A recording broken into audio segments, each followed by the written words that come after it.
அனைவருக்கும் வணக்கம். 14வது நாள் 48 நாள் சேலஞ்சில் நாம் அனைவரும் இணைந்திருக்கிறோம்.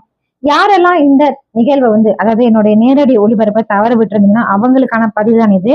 பாருங்க, கால்களை நம்ம செவர் மேல சாய்ந்திக்குங்க. செவர் மேல சாய்ஞ்சிக்கிட்டு கால்களை கால் விரல்களை தரையில அழுத்தம் கொடுத்து அமைதியா வைத்துக்கொண்டு பாருங்க, மூச்சு இழுத்து கீழே அமர்றோம். நாற்காலியில அமர்வது போல பாருங்க, நாற்காலியில அமர்வது போல இப்படி அமர்றோம்.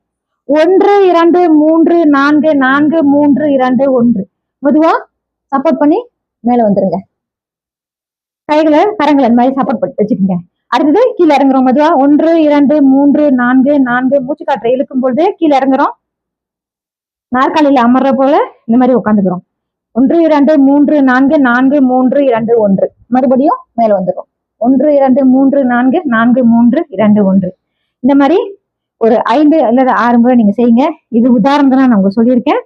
சரி, செய்து பாருங்க. இதை செய்யறதுனால உங்க வயிற்று பகுதியில் இருக்கக்கூடிய தசைகள் மற்றும் இடுப்பு பகுதி, pelvic region இதெல்லாம் சரியா இயங்குறதுக்கு உந்துதலாக அமையக்கூடிய பயிற்சி. மற்றும் முட்டிக்கால்களுக்கு ஒரு நல்ல ஒரு உறுதியான தன்மையை கொடுக்கறதுக்கு